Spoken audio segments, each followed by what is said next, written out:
연방국무부는 관광 및 출장 목적의 B1, B2 비자 신청자 가운데 체류기간을 초과하는 비율이 높은 국가 출신에 대해 최대 2만 달러의 예치금을 요구하는 비자 보증금 제도를 영구적으로 시행한다고 발표했습니다. 트럼프 행정부가 IT 출신 이민자에게 적용해온 임시보호신분을 종료하면서 미국의 요양시설과 재택 돌봄 현장에서 인력 공백 우려가 커지고 있습니다. 트럼프 행정부가 지난달 무역법 301조에 근거해 도입한 강제노동 관세를 둘러싸고 주정부와 중소기업들이 줄지어 저항하면서 본격적인 법정 공방이 시작됐습니다. 뉴욕시가 올가을 최초로 도입하는 2세 아동 대상 무상교육 EK 프로그램 신청의 정원에 3배의 가구가 몰리면서 폭발적인 수요를 기록했습니다. 이 프로그램은 당신과 PCB의 시너지, PC빌리티, 당신의 가능성을 더 큰 현실로 만드는 PCB뱅크 제공입니다. 모두가 누릴 수 있는 권리, 바로 아름다움입니다. 키스는 누구나 더 쉽고 당당하게 자신의 아름다움을 즐길 수 있는 세상을 꿈꿉니다. 키스는 우리 모두의 미래가 더 아름답게 빛날 수 있도록 최선을 다할 것입니다. 당신의 아름다움의 모든 순간, 키스가 함께합니다. 연방국무부는 관광 및 출장 목적의 B1, B2 비자 신청자 가운데 체류기간을 초과하는 비율이 높은 국가 출신에 대해 최대 2만 달러의 예치금을 요구하는 비자 보증금 제도를 영구적으로 시행한다고 발표했습니다. 이번 제도는 지난해 8월 트럼프 대통령의 행정명령으로 시범 운영했던 프로그램을 영구화한 것이며 지난 3일부터 공식적으로 발효됐습니다. 적용 대상은 국무부가 지정하는 국가의 국민으로 비자 오버스테이 비율, 신원 확인 체계, 그리고 입국 심사 협조 여부 등을 평가한 뒤 결정합니다. 총 50개 국가들이 지정됐으며 대부분 아프리카 국가들과 베네수엘라, 니카라과 등의 중남미 국가 일부가 포함됐습니다. 한국과 비자 면제국들은 이번 조치에서 제외됐습니다. 해당 비자 소지자가 체류기간을 준수하고 정해진 조건을 통해 출국하면 보증금은 전액 반환됩니다. 하지만 허가된 체류기간을 초과하거나 미국 정부의 망명 또는 인도주의적 보호를 신청하면 보증금은 전액 몰수됩니다. 트럼프 행정부가 IT 출신 이민자에게 적용해온 임시보호신분을 종료하면서 미국의 요양시설과 재택 돌봄 현장에서 인력 공백 우려가 커지고 있습니다. 연방대법원 결정으로 약 35만 명의 IT인이 보호 대상에서 제외될 수 있게 됐으며 이민당국도 임시보호신분이 종료됐다는 지침을 내놨습니다. 다만 일부 노동조합과 이민 전문 변호사들은 하급심의 추가 결정이 나올 때까지 기존 취업 허가가 유효하다고 주장하고 있어 고용 현장에서는 혼선이 이어지고 있습니다. 법 위반을 우려한 일부 기관은 이미 IT 출신 직원을 해고하거나 근무에서 제외하고 있습니다. 미국 재택건강보조원의 약 3분의 1은 이민자로 IT 출신 근로자는 고령자와 장애인 돌봄 분야의 주요 인력으로 자리 잡아왔습니다.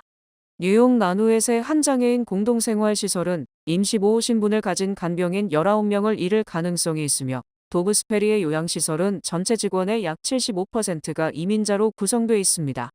시설들은 인력 파견 업체를 통해 대체 직원을 확보하거나 기존 직원에게 초과 근무를 요청하는 방안을 검토하고 있지만 이미 만성적인 인력난을 겪고 있어 돌봄 서비스 축소와 비용 상승으로 이어질 수 있다는 우려가 나옵니다.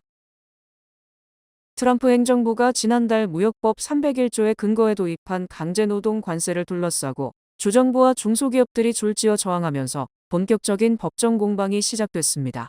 뉴욕, 캘리포니아, 일리노이 등 민주당 소속 주지사들이 이끄는 25개 주정부는 지난 3일 연방국제무역법원에 관세 부과 처분 취소를 청구하는 집단소송을 제기했습니다.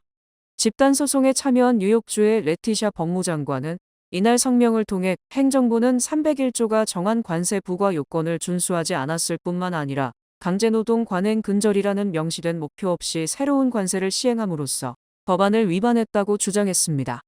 지난달 24일 학습용 교구업체 러닝 리소시스와 핸드투마인드를 비롯한 7개 중소기업들은 해당 관세를 취소해달라며 국제통상법원에 소송을 제기했습니다.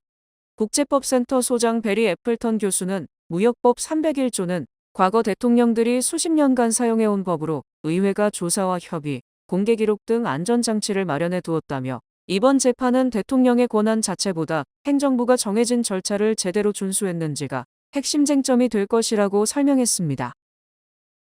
뉴욕시가 올가을 최초로 도입하는 2세 아동 대상 무상교육 2K 프로그램 신청에 정원의 3배의 가구가 몰리면서 폭발적인 수요를 기록했습니다. 지난 4일 맘다니 시장은 브롱스에서 기자회견을 열고 시범 운영되는 첫 해 2,000석 규모의 정원에 총 5,700가구 이상이 지원하여 신청자 수가 정원의 3배에 달했다고 발표했습니다. 현재 지원한 5,700가구 중 우선적으로 선발된 2,000가구의 입학 제안서가 발송됐으며 입학 제안서를 받지 못한 3,700가구는 자동으로 대기 명단에 등록됐습니다. 이들은 기존 등록자가 입학을 포기하는 경우 순번에 따라서 자리가 배정됩니다. 첫 단계인 올해는 수요가 시급한 5개 특정 학군인 디스트릭트 6, 10, 18, 23, 27 지역의 거주자들을 대상으로 먼저 시행됐으며 당국은 내년도 정원을 총 12,000석으로 확대할 계획입니다. 이번 2K 프로그램은 기존 3K와는 다르게 오전 8시부터 오후 6시까지 종일제로 운영되며 연간 260일 동안 공백 없이 운영됩니다. 이러한 이유로 맞벌이 부모들에게 큰 호응을 얻은 것으로 해석됩니다. 뉴욕시의 전체 범죄율이 감소하는 가운데 지하철과 버스 등 대중교통 시설에서의 범죄는 나홀로 2자릿수 증가율을 기록했습니다. NYPD가 발표한 지난달 범죄 통계에 따르면 7대 주요 범죄는 전년 대비 13% 감소하며 역사상 가장 안전한 수치를 기록 중이지만 대중교통 시설 내에서의 범죄는 173건으로 전년 동월 대비 11% 상승했습니다. 주요 범죄 유형으로는 절도 51%, 폭행 28%를 차지했으며 노인 대상 폭행 사건이 10건으로 전년 대비 150% 급증했습니다. 대중교통 범죄를 제외하면 뉴욕시의 지난달 총격 사건과 살인 사건은 관련 통계 집계 역사상 가장 낮은 수준을 기록했습니다. 특히 총격 사건은 59건 발생하며 전년 동월 대비 21% 감소했고 총격 피해자는 81명으로 기존의 최저 수치였던 92명을 경신했습니다. 뉴욕시가 맨해튼 일부 도로를 차량 없이 보행자와 자전거 이용자에게 개방하는 여름거리 행사에 경찰차와 중무장 경찰을 대거 배치해 과잉 경비 논란이 일고 있습니다. 행사 참가자들은 차량 통행이 허용되는 일부 교차로마다 경찰차 4대에서 6대가 세워졌고 이 때문에 보행자와 자전거 이용자가 좁은 공간으로 한꺼번에 몰리면서 곳곳에서 병목 현상이 발생했다고 지적했습니다. 일부 구간에서는 경찰차가 행사 통행로를 차지해 참가자들이 서로 부딪히거나 급히 속도를 줄이는 상황도 벌어진 것으로 전해졌습니다. 뉴욕시 경찰은 세계 각지에서 차량을 이용한 군중 공격이 발생한 점을 고려해 순찰차를 차단시설로 사용했다고 설명했으며 행사에는 약 50만 명이 참여했지만 중대한 사고는 발생하지 않았다고 밝혔습니다.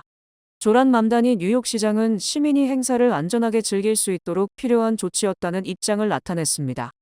다만 경찰은 구체적인 테러 위협이 있었는지와 이번 배치에 투입된 인력 초과 근무 비용은 공개하지 않았으며 보행자 단체들은 차량 없는 행사의 취지를 경찰차가 훼손했다고 비판했습니다. 뉴욕시가 강한 이안류와 높은 파도 위험으로 브루클린과 퀸즈, 스태튼 아일랜드의 주요 해변에서 수영을 금지했습니다. 통제 대상은 브루클린의 코니 아일랜드와 맨해튼 비치, 퀸즈의 로거웨이 비치, 스태튼 아일랜드의 미들랜드 비치와 사우스 비치, 시더그로브 비치, 울프스폰드 비치입니다.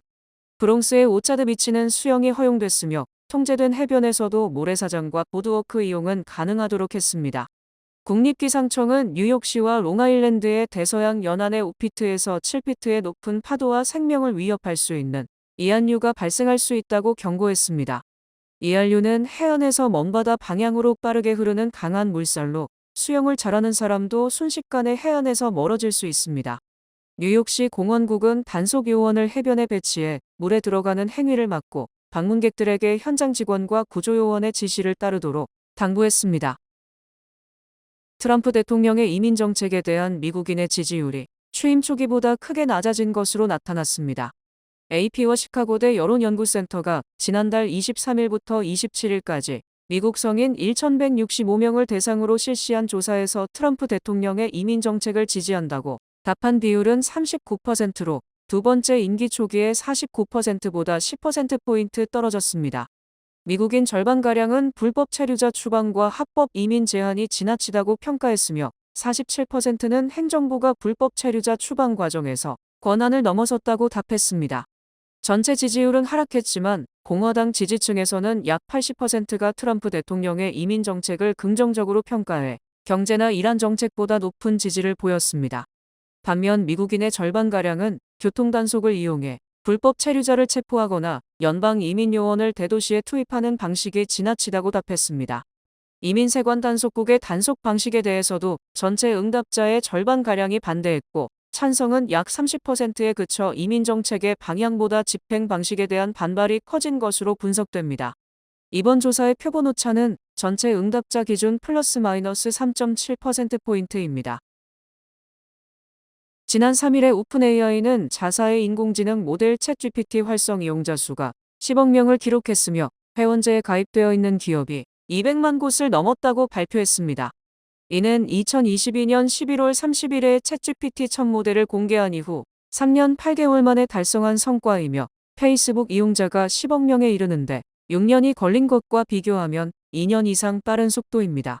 챗GPT는 출시 5일 만에 가입자 100만 명을 모았으며 2024년 8월에는 2억 명, 그리고 지난해 10월에 8억 명으로 이용자 수가 지속적으로 증가했습니다. 오픈AI는 최근 고성능 모델인 루나의 가격을 80%, 테라의 가격을 20% 인하하는 등의 공격적인 요금 정책을 펼친 것이 글로벌 이용자 수 급증의 핵심으로 분석됩니다. 또한 일반 사용자를 위한 구독 서비스 혜택을 강화하는 동시에 무료 사용자에게도 고성능 모델에 대한 접근 권한을 일부 개방하며 진입 장벽을 낮게 설정했습니다. 이 프로그램은 대형은행의 든든함과 로컬은행의 세심함으로 함께하는 뱅크 오브 오프 제공입니다. 주요 단신 전해드립니다. 미국 여행 전문 매체 트레지 트래블의 발표 결과 서울이 글로벌 MZ세대가 가장 좋아하는 도시 1위에 5년 연속 선정됐습니다. 연방검찰 북가주지점은 한국 국적 김상수 씨가 은행 사기, 불법 재입국, 여권 부정 사용 등 4개 중범죄 혐의에 대해 유죄를 인정했다고 밝혔습니다.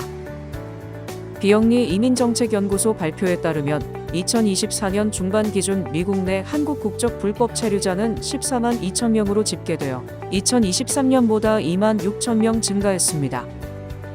치폴레는 미네소타주에서 발생한 살모넬라 집단 감염과 관련해 일부 매장의 할라피뇨를 긴급 회수하고 다른 공급업체 제품으로 교체했습니다.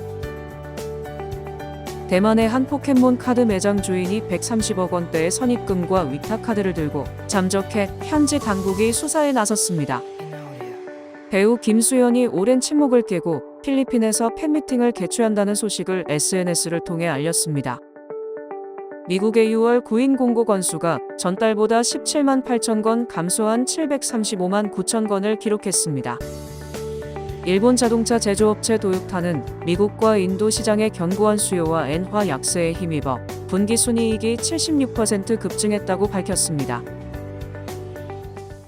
날씨 전해드립니다.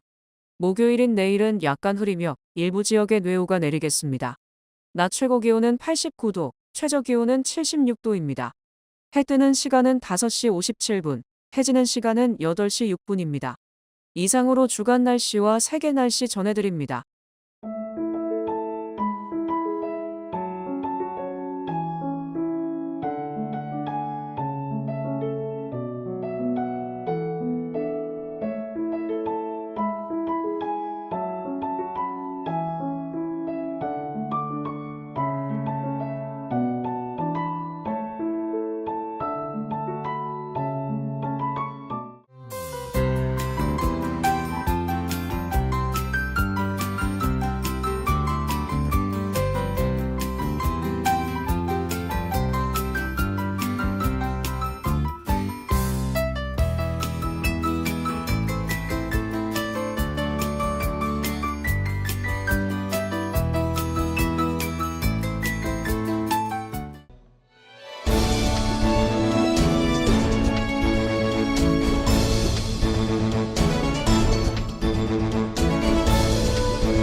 이상으로 8월 5일 수요일 TKC 뉴스데스크 여기서 마치겠습니다. 시청해주신 여러분 고맙습니다.